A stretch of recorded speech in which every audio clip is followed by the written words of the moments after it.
War 2 చిత్రానికి సంబంధించి ఒక ఇంపార్టెంట్ టీజర్ కమ్ గ్లిమ్స్ అయితే రిలీజ్ అయింది.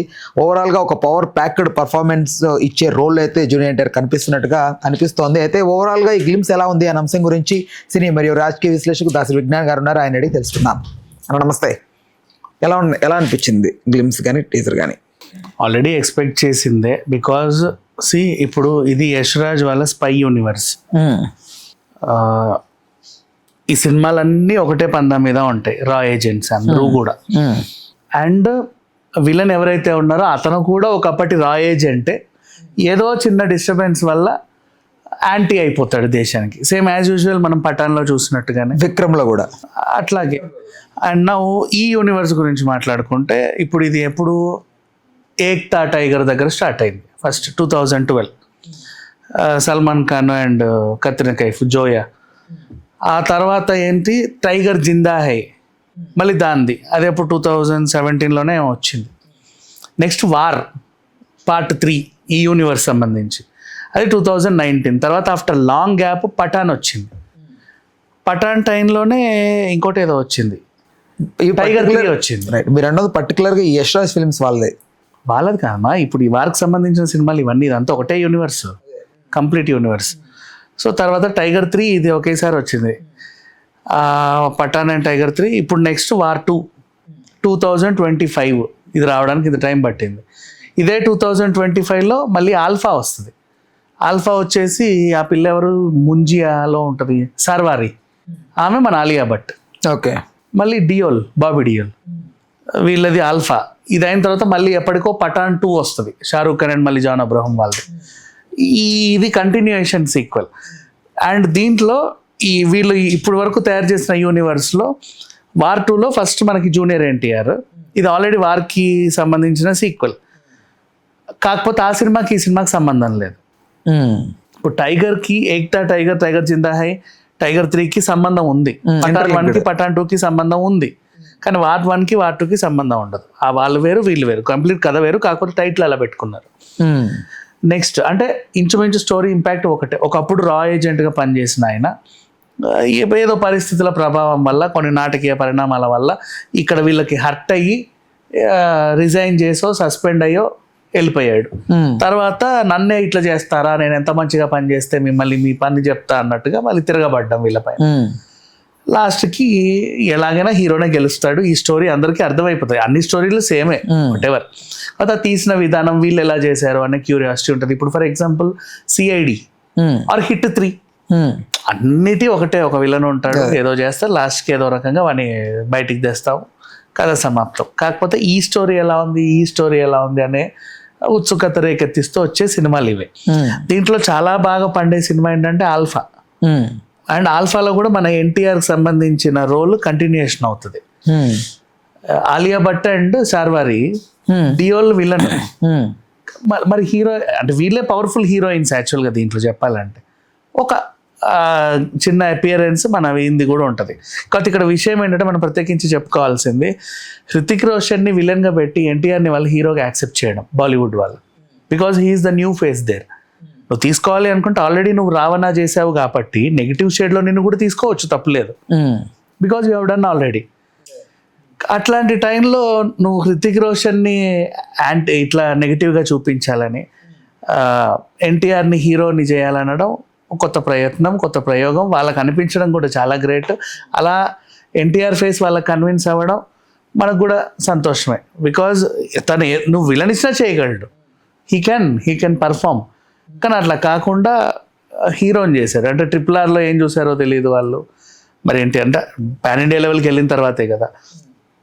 నెక్స్ట్ మిగతా సినిమాల్లో ఏం గమనించారో తెలియదు, వాళ్ళైతే అలా యాక్సెప్ట్ చేశారు. ఇక యష్ రాజ్ బ్యానర్ గురించి ప్రత్యేకించి చెప్పుకోవాల్సింది ఏమీ లేదు. బాలీవుడ్లో రాజ్ కుమార్ హిరానీ, సంజయ్ లీలా బన్సాలి, యాజ్ యూజువల్ యష్ రాజ్ వాళ్ళది. రెగ్యులర్గా హై బడ్జెట్ సినిమాలన్నీ వీళ్ళే తీస్తారు. టాప్ 10 హైయెస్ట్ గ్రాసెస్లో కూడా వీళ్ళే ఉంటారు. పవర్ ప్యాకెట్ ఫిల్మ్స్ ఎక్కువగా ఉంటాయి. నెక్స్ట్ ఇవి ఏంటంటే కొంచెం అండ్ చిన్న చిన్న మైనస్లు కావవి, కొంచెం అతి చేస్తారు అనేది మాత్రం ఉంటుంది. అంటే ఈ ట్రైన్ నుంచి ఆ ట్రైన్కి దూకడం, వినయ విజయరామ లాగా లే అట్లా కాదు, వీళ్ళవే చెప్తున్నా. ఇప్పుడు ఫర్ ఎగ్జాంపుల్ బోయపాటి లాగానా, పఠాన్ ఉంది, వీడు ట్రక్ మీద వెళ్తూ హెలికాప్టర్ని ఇలా 2 హెలికాప్టర్ని ఇలా అలాగి కట్టడం, ఇట్లాంటి కొన్ని ఉంటాయి. అంటే మనిషి చేయలేనివి, అంటే super hero super hero is where, super heroes చేసి పర్ఫామ్ చేసే అటువంటి కొన్ని పనులని సాధారణ మనిషి నార్మల్ హీరోలు చేస్తా ఉంటారు. అదే అతీంద్రియ శక్తులు ఉన్న వాళ్ళు కూడా చేయలేని. అదే క్రిష్ 3ని వాళ్ళు ఇంకా వదలలేదా క్రిష్ దాన్ని? అవి వదిలేసి క్రిష్ని యాక్సెప్ట్ చేయొచ్చు, సూపర్ హీరో. అదే అంటున్నా నేను, అది బయటికి రాకుండా సూపర్ హీరో క్యారెక్టర్ అనుకోకుండా నార్మల్ వాళ్ళకి కూడా పెట్టేస్తాను.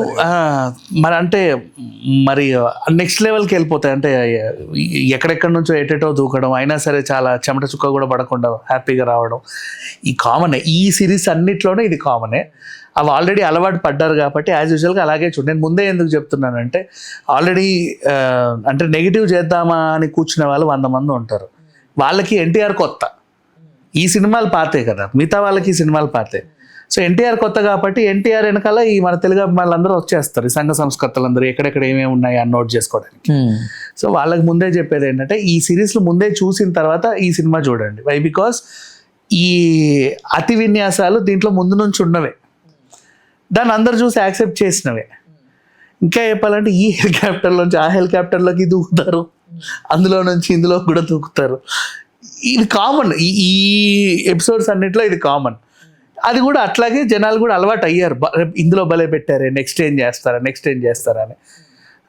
సో అట్లాగే చూస్తే బెటర్. రైట్. మీకు ఎలా అనిపించింది ఓవరాల్గా గ్లిమ్స్లో విజువల్స్ కానీ?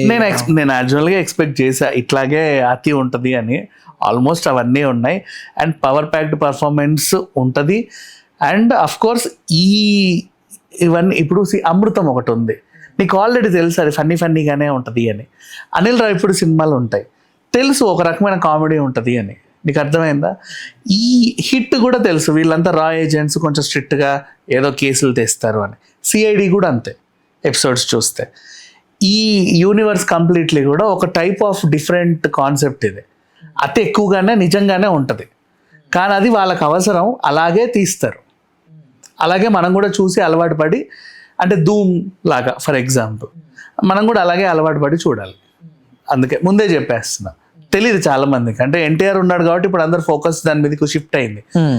చూసిన వాళ్ళందరూ అరే ఏంటి ఇన్ని విన్యాసాలు చేశారు అంటే కామెంట్ చూస్తున్నా, బాలయ్యని మించిపోయాడు, బాలీవుడ్కి వెళ్ళి బాలయ్య ఎలా అయిపోయాడు, ఇట్లా కామెంట్లు చేస్తున్నారు. బట్ బాలీవుడ్లో బాలయ్యకి అంటే మనం కనపడుతున్నంత నిజంగానే ఉంటుందా బాలయ్యకి బాలీవుడ్లో?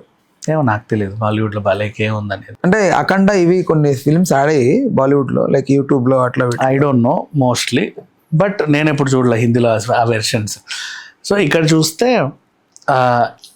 ఇక్కడ హై అండ్ విన్యాసాలే ఉంటాయి. ఇంకా చెప్పాలి అంటే ఫర్ ఎగ్జాంపుల్ మన దుర్గం చెడు కేబుల్ బ్రిడ్జ్ ఉందా, నువ్వు ఆ కేబుల్ బ్రిడ్జ్ ఒకటి ఇట్లా తీసి బాణం వేసి కూడా వేయొచ్చు, ఆ బాణం వెళ్ళి చంద్రుడిని స్మాష్ చేయొచ్చు. అంటే ఆ టైపు విన్యాసాలు ఇట్లాంటి సిరీస్లో ఉంటాయి. కంప్లీట్ అన్ని సినిమాలు చూడు అలాగే ఉంటాయి. నువ్వు పఠాన్ చూసావా, అలాగే ఉంటుంది. అంతే, అది వీటిని అలాగే చూడాలి. టైగర్ 3 ఫాస్ట్ తీసేస్తున్నారు అనిపిస్తుంది ఒకసారి. అయ్యో ఆల్ఫా కూడా ప్యారల్ గా షూట్ అయిపోతుంది, అది కూడా రేపు తెల్లారి 2 months అటు ఇటుగా రిలీజ్ అయిపోతుంది ఇదే ఇయర్. అది వీళ్ళదే సిరీస్ మళ్ళీ, ఇదే యశ్ రాజ్ స్పై యూనివర్స్ లోకి 2 పవర్ఫుల్ లేడీస్ అన్నమాట, వాళ్ళు కొట్లాడుకోవడం. అంటే ఇది లైక్ ఒక అవెంజర్స్ కైండ్ ఆఫ్ బిల్డ్ చేస్తారు. ఎగ్జాక్ట్లీ. తర్వాత అందులోని క్యారెక్టర్స్ ఇందులోకి వస్తే సందడి చేస్తూ ఉంటాయి. లాస్ట్ ఒకసారి ఏదన్నా కనిపిస్తారా ఒక్కసారిగా అట్లా? మేబీ అవెంజర్స్ లాగా అందరు కలిసి ఒక దాంట్లో కూడా ఉండొచ్చు, పవర్ఫుల్ గా. అదే అది ఉంటే అది ఏదైనా ఎండ్ అయిపోతుంది. ఇప్పుడు నిన్న మిషన్ ఇంపాసిబుల్ అదేదో ఎండ్ అయిపోయిందిగా, లాస్ట్ సిరీస్ వచ్చింది, అట్లా ఎండ్ అయిపోవచ్చు చెప్పలేము, తర్వాత చూడలేం. రైట్. అయితే కూలీకి పోటీగా దిగుతోంది. కూలీకి ఇది పోటీయా, వార్ 2కి కూలీ పోటీయా? కూలీకి వార్ 2కి అసలు సంబంధమే లేదు, ఎందుకంటే ఇది కూలీ వచ్చేది సౌత్ ఇండియన్లో ఎక్కువ ప్రాధాన్యత ఉన్న తెలుగు అండ్ తమిళ్లో బాగా ఆడే సత్తా ఉన్న సినిమా. బట్ ఎన్ని లాంగ్వేజెస్లో రిలీజ్ చేసినా కూడా తెలుగు తమిళ్లో సత్తా ఉన్న సినిమా. వార్ 2 వచ్చేసి పాన్ ఇండియా లెవెల్లో అన్ని భాషల్లోనూ సత్తా ఉన్న సినిమా. సో అట్లా పోటీ లేదు. రజనీ, ఉపేంద్ర, సత్యరాజ్ గారు ఇలాంటి పెద్ద పెద్ద స్టార్స్ అందరూ ఉన్నారు కదా, దానికే సపరేట్, అది వేరు ఇది వేరు. అక్కడ లోకేష్ కనకరాజ్ మరి. అండ్ థియేటర్స్ ని కొంచెం నీట్ గా పంచుకొని భారీగా రిలీజ్ చేసుకుంటే ఆ సినిమాకి ఆ సినిమా, ఈ సినిమాకి ఈ సినిమా, నన్ను అడిగితే 2 హిట్ అవుతాయి, దేంట్లోనూ ఏముండదు. ఓవరాల్ గా వార్ 2 ఎంత కలెక్ట్ చేసే ఛాన్సెస్ ఉంది అనుకో. పెద్ద సినిమా ఇంకోటి ఉంది కాబట్టి కొంచెం కలెక్షన్లు కోత ఉంటుంది. ఆ విషయం మాత్రం ఖచ్చితంగా. అంటే మరి ఇప్పుడు సింగిల్గా వచ్చింది పుష్ప, బోల్డ్ అని తీసుకెళ్ళింది, అట్లా సింగిల్గా వస్తే బోల్డ్ అని తీసుకెళ్ళొచ్చు ఒక 1000 ఎక్స్పెక్ట్ చేయొచ్చా? మేబీ. ఎందుకంటే ఈ సిరీస్లన్నీ ఇంచుమించాలి, ఇప్పుడు పఠాన్ కూడా 1000 దాటింది, సో హ్యాపీగా ఎక్స్పెక్ట్ చేయొచ్చు. రేపు తెలుగు నుంచి ఆల్మోస్ట్ ఒక 150 వరకు ఎక్స్పెక్ట్ చేస్తున్నారు అందరూ. తెలుగులో ఎక్కువ ఆడుద్ది ఇప్పుడు, పఠాన్కి తెలుగు మార్కెట్ లేదు, మొత్తం హిందీ సినిమా. నువ్వు ఏదో తెలుగులో డబ్ చేసావు కాబట్టి చూసారు ఇట్లా బాగుందని. జస్ట్ అంటే తెలుగే మొత్తం pan India pan world release చేస్తారు. బట్ ఇక్కడ ఏంటంటే వారికి తెలుగులోనూ అంతే ఉంది, బాలీవుడ్లోనూ అంతే ఉంది, సో ఇది ఇంకొంచెం ఎక్కువే చేస్తారు. బట్ హృతిక్ చాలా క్రిష్ ఈ సిరీస్ వల్ల హృతిక్ చాలా దగ్గరయ్యాడు తెలుగు వాళ్ళకి. పైగా అందరూ ఓన్ చేసుకుంటారు హృతిక్ని. At the same time NTR కూడా ఉన్నాడు కాబట్టి, చాలా రోజులైంది కాబట్టి, దేవరా కూడా చాలా నియర్లీ 1 year వరకు అవుతుంది కాబట్టి, సో కొంచెం వెళ్ళి ఒక 150 to 200 వస్తుందని ఎక్స్పెక్టేషన్స్ ఉన్నారు వన్ అండ్ ఓన్లీ ఎన్టీఆర్ వల్ల. అంటే ఉంటుంది, ఎక్కువే వస్తుంది. రైట్, ఓకే, చూద్దామన్నా. రైట్, ఇంకా టీజర్ ట్రైలర్ మంచిగా ఇంకా రిలీజ్ చేసి దానికి సంబంధించి అనదర్ వీడియో కూడా చూద్దాం. Right, thank you so much.